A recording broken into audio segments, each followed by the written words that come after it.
जैसा कि आप जानते हैं, प्रश्न को पोर्टल पर अपलोड किया जाना है। इस संबंध में मैं एक शॉर्ट वीडियो आपकी ओर भेज रहा हूं। इसे ध्यान से देखिए और आप पोर्टल पर प्रश्न पत्र अपलोड कर सकते हैं।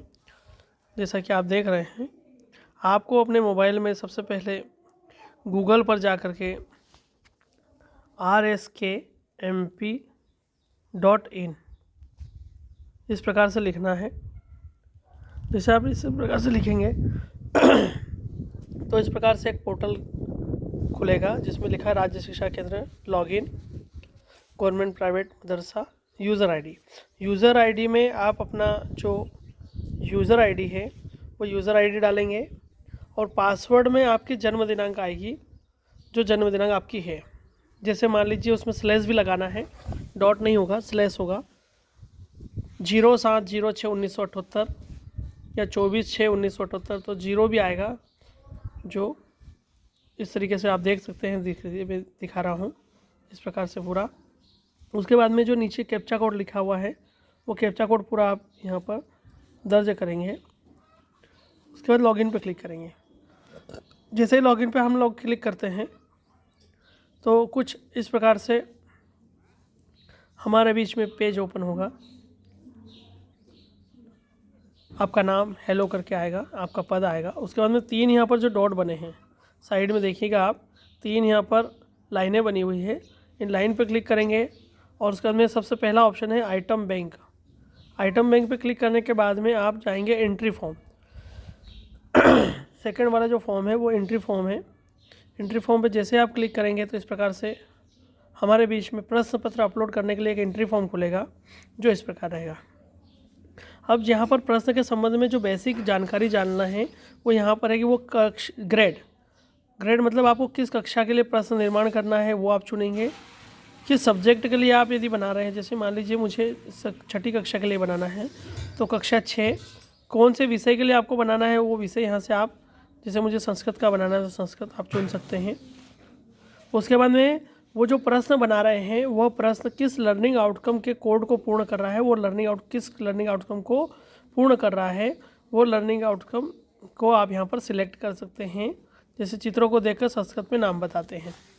मैंने 602 नंबर का जो है वो संस्कृत का लर्निंग आउटकम चेक कर लिया। उसके बाद में चैप्टर, मतलब वह जो प्रश्न है वो किस चैप्टर से बना रहे हैं आप, पहला चैप्टर, दूसरा चैप्टर, तीसरा, ये सबसे यहाँ पे नाम लिखे हुए हैं। जिस चैप्टर से भी आप प्रश्न निर्माण कर रहे हैं उस प्रश्न का, यदि कोई ग्रामर का आप प्रश्न निर्माण कर रहे हैं तो यहाँ पर 22 नंबर पे लिखा हुआ है अदर, आप उसमें उसको ले सकते हैं। इस प्रकार से आप चैप्टर मम दिनचर्या, या मान लीजिए कि चित्रों को देखकर बताते हैं तो हम चित्र को देख करके यदि शब्द परिचय कराना चाहते हैं तो पहले वाले पार्ट का ही मैंने ले लिया। यदि कोई प्रश्न बना रहे हैं तो उसका डिफ़िकल्टी लेवल क्या है, एजी है, एवरेज है या डिफ़िकल्ट है, तो एवरेज मैंने प्रश्न जो है वो एवरेज दिया है। और एजुकेशनल ऑब्जेक्टिव जो प्रश्न बना है वो नॉलेज बेस्ड है, अंडरस्टैंडिंग बेस्ड है, या एप्लीकेशन बेस्ड है, या हॉट्स है। तो अधिकतर अपने को जो प्रश्न निर्माण करना है वो एप्लीकेशन बेस्ड है, तो मैंने एप्लीकेशन बेस्ड कर दिया। और नीचे फिर है क्वेश्चन का टाइप। क्वेश्चन के टाइप यहाँ पर 3 प्रकार के दिया हुआ है। पहला जो दिख रहा है आपको MCQ, multiple choice question, multi MCQ और डिस्क्रिप्टिव। तो जो मल्टीपल चॉइस क्वेश्चन है, MCQ है, वह प्रश्न पर यहाँ पर जैसे आप इसको क्लिक करेंगे तो ये सिलेक्ट हो जाएगा। मल्टी MCQ पे क्लिक करूँगा तो मल्टी MCQ आ जाएगा, डिस्क्रिप्टिव पे करूँगा तो डिस्क्रिप्टिव आ जाएगा। मुझे MCQ प्रश्न अपलोड करना है। जैसे मैं MCQ पे क्लिक किया तो यहाँ पर चूज़ फाइल आ गया। चूज़ फाइल लिखा हुआ है, तो यहाँ पर यदि किसी प्रश्न में फ़ोटो या पिक्चर हो तो आप यहाँ से चूज़ कर सकते हैं। यदि किसी प्रश्न में फ़ोटो पिक्चर नहीं हो तो यहाँ पर लिखा है क्वेश्चन, जैसे आप देख रहे हैं क्वेश्चन यहाँ पर क्लिक है। यहाँ पर क्लिक करेंगे, यहाँ पर क्वेश्चन लिखना है, आंसर नहीं लिखना है। यहाँ केवल क्वेश्चन लिखना है। और क्वेश्चन के जो 4 ऑप्शन आपने दिए हैं A B C D, सही उत्तर में से कोई एक उत्तर सही होगा।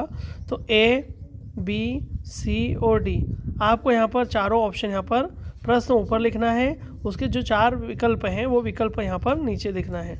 और विकल्प पर रीज़न भी देना है कि यदि कोई बच्चा A विकल्प पे क्लिक करता है तो उसने क्या सोचा होगा, बी पर किया तो क्या सोचा होगा, 3 पर सी पे किया तो क्या होगा, और आखिरी में आंसर मतलब उसका सही उत्तर ऑप्शन ए है, बी है, सी है या डी है, इस प्रकार से आप कर करके सबमिट करेंगे तो आपका MCQ वाला जो प्रश्न है वह अपलोड हो जाएगा।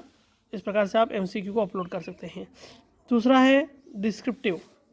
डिस्क्रिप्टिव में यह रहता है कि जैसे हम उस पर क्लिक करते हैं तो डिस्क्रिप्टिव खुल जाता है और डायरेक्ट यदि कोई फ़ोटो हो यदि उस प्रश्न के संबंध में तो फ़ोटो पर आप क्लिक कर चूज़ फाइल पर क्लिक करेंगे और यहाँ पर नीचे देख रहे हैं आप कि यहाँ पर आपका प्रश्न लिखा हुआ है, डिस्क्रिप्टिव क्वेश्चन यहाँ पर लिखना है और उसका आंसर उसके नीचे वाले बॉक्स में लिखना है। ऊपर प्रश्न केवल लिखना है, नीचे आंसर लिखना है। और जो प्रश्न की कैटेगरी है वो किस कैटेगरी का है कि फिल इन द ब्लैंक्स है, फिर शार्ट है या लॉन्ग आंसर है, ऐसे है जो भी प्रश्न आपने लिया है उसका। और उसके बाद में यहाँ पर देखेंगे वो जो प्रश्न दिया है हमने वह कितने नंबर का प्रश्न है, इस आधार पर अपन उसको डालेंगे और सेव बटन पर क्लिक करेंगे तो आपका डिस्क्रिप्टिव वाला जो प्रश्न है वह भी अपलोड हो जाएगा। इस प्रकार दूसरा तीसरा जो है मल्टीपल, बीच वाला जो है मल्टीपल MCQ। मल्टीपल MCQ का मतलब यह है कि प्रश्न का फॉर्मेट स्ट्रक्चर यहाँ पर लिखना है और इस स्ट्रक्चर में से 5 प्रश्न हमको बनाना है। जो प्रश्न है यहाँ पर एक फॉर्मेट दिया हुआ है या फिर कोई जैसे मान लीजिए अनसीन पैसेंज या कोई ऐसा पैराग्राफ है जिसको यहाँ पर टाइप करा, उस पैराग्राफ से संबंधित ही आपको प्रश्न यहाँ पर 5 प्रश्न देना पड़ेगा। प्रश्न नंबर 1 उसके 4 ऑप्शन रीज़न, प्रश्न नंबर 2 उसके option reason, question number 3, question number 4, question number 5 एवं अंत में उसको आंसर की को डाल करके सबमिट या सेव करना है जिससे आपका प्रश्न अपलोड हो जाएगा। जो भी प्रश्न आप अपलोड कर रहे हैं वो हमें आपके इसी 3 वाले बिंदु पे क्लिक करेंगे, आइटम बैंक में जा कर के व्यू फाइल पर जब आप क्लिक करेंगे तो आपने जितने भी प्रश्न अपलोड किए हैं वो प्रश्न आपको यहाँ पर व्यू में दिख जाएंगे, जहाँ से आप उन प्रश्नों को एडिट भी व्यू कर सकते हैं, देख सकते हैं और एडिट भी कर सकते हैं। इस प्रकार आप अपने प्रश्न को यहाँ पर अपलोड कर सकते हैं। बहुत बहुत धन्यवाद वीडियो सुनने के लिए और आप हमारे इस चैनल को सब्सक्राइब भी कर दें जिससे कि आगामी वीडियो आपको प्राप्त हो सके। बहुत बहुत धन्यवाद।